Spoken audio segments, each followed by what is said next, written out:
Et salutations mes amis, bonjour et bienvenue dans votre nouvelle vidéo. C'est Charlie et aujourd'hui on va parler de drone. Donc encore une fois, je fais à nouveau des essais matos. J'ai toujours le même micro, mais cette fois j'essaie de vous filmer en 4K. J'espère que ça va bien fonctionner. J'ai mis deux petits éclairages, un peu moins forts parce que certains m'avaient dit que les éclairages étaient un peu trop puissants. Donc voilà, aujourd'hui on va parler de drone. Alors attention, je ne suis absolument pas un spécialiste, mais j'avais envie de vous faire partager mon expérience de débutant complet. Et moi, mon objectif à terme, d'ici une petite année, c'est effectivement de m'acheter un bon drone FPV. Après, je vais vous dire ce que c'est.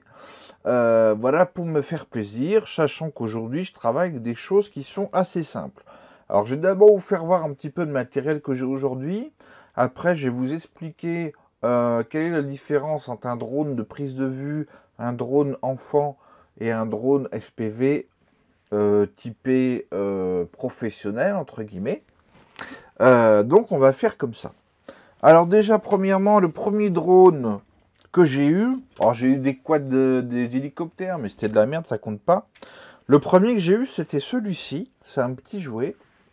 Alors, ça paye pas de mine, il y a les moteurs, tu vois, qui commencent à se coincer, donc il est foutu. Mais ça m'a permis d'appréhender le drone, de gérer les boutons pardon, avec les télécommandes et tous les axes. Donc, c'est bien pour débuter. Ça vaut 30 €. Si tu le pètes, bon, voilà. Moi, ça m'a tenu quand même une bonne année, voire 2 ans. Je m'en sers pas tout le temps. Mais voilà, ça permet d'appréhender et surtout, on peut en faire en intérieur vu que c'est très petit. Ensuite, après, toujours en étant très amateur et en étant dans le domaine du jouet, j'ai ce drone-là, qui est déjà un drone beaucoup plus balèze. Celui-ci fonctionne en 2,4 GHz avec la télécommande et il a la fonction Wi-Fi FPV. Alors FPV qui veut dire First Person Vision. T'as vu l'accent hein? Donc en gros ça veut dire que la caméra qui est ici, si tu branches ton téléphone, eh bien tu vois directement ce que voit la caméra. Donc au lieu de piloter ton drone à vue, eh ben, tu le pilotes là. Et ça, c'est un drone à une centaine d'euros. Et bien, même à une centaine d'euros, le drone, il va tellement loin et tellement haut que c'est impossible de le piloter à vue parce que tu ne le vois pas. C'est un tout petit point noir dans le ciel. Il monte facile à 200 mètres d'altitude. En vitesse, par contre, c'est pas extrême. Hein. Je pense qu'il atteint les 30-40 grand maximum. Donc, voilà, c'est quelque chose déjà assez génial.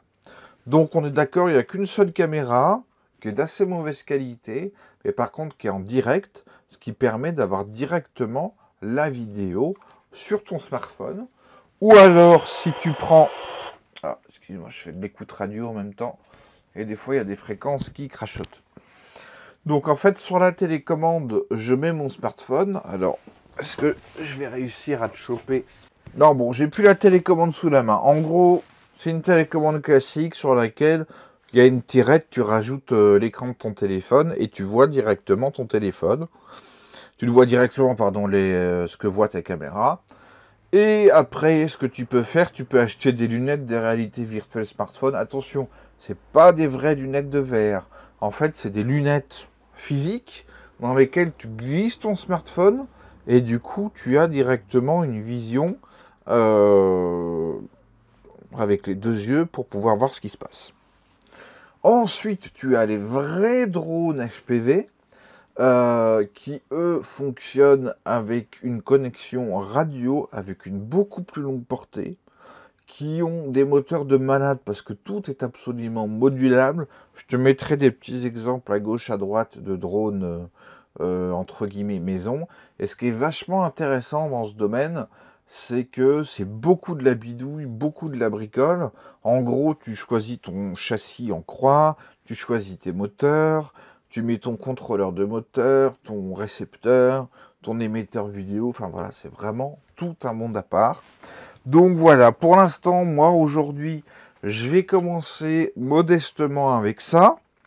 Déjà, je vais essayer de bien l'appréhender, de bien gérer. Je vais essayer donc de m'acheter des lunettes virtuelles, réalité virtuelle, où tu mets un smartphone devant pour essayer d'avoir vraiment un mode immersif, voir comment ça se passe. Alors aussi une chose, les batteries, hein. Donc les batteries d'origine c'était de la merde. Moi sur Amazon j'ai acheté des petits packs de batteries comme ça. Alors avec des batteries, ça dépend comment tu fais. Si vraiment tu voles tout doucement, t'as 12-13 minutes. Sinon on va dire c'est 5-6 minutes de vol. Donc ces batteries-là, faut les acheter par paquet de 5-6. Ça coûte pas très cher, ça coûte une vingtaine d'euros sur Amazon avec leur petit chargeur. Et donc vu que ça prend 1 heure à recharger, moi ce que je te conseille c'est d'avoir une dizaine de batteries comme ça dans la poche. Comme ça tu peux te faire des grosses sessions d'1 heure tranquille. Et 1 heure de vol, crois-moi, déjà c'est pas mal. Ça demande beaucoup de concentration. Et donc moi ce que j'aimerais bien faire avec vous, alors déjà c'est faire évoluer mon drone, éventuellement mettre une meilleure caméra. Effectivement après par la suite je vais m'acheter un casque réalité virtuelle où on met un smartphone. Je vais essayer de doubler la capacité de batterie en mettant des batteries en série. Et puis après, bah, si j'ai des sous, bah, j'essaierai de faire mon premier drone moi-même. Et puis on verra ce qui se passe. Voilà. Et bah, j'espère que l'aventure vous plaira. Et puis, on se retrouvera dans un prochain épisode où je vous ferai voir une nette réalité virtuelle. Et puis, bah, après, on verra l'évolution ensemble. Et puis, on va construire ce projet ensemble et découvrir ce monde extrêmement intéressant là-dedans. Donc, attention, moi, je ne suis pas là pour vous donner des vérités absolues, vous dire comment faire. C'est-à-dire qu'on découvre les choses ensemble. Et pour moi, ce sera un réel plaisir de vous le partager. Donc j'espère que ça vous plaira. C'était Charlie de Connaissance et Liberté. Je vous dis à la prochaine. Portez-vous bien. Ciao les amis.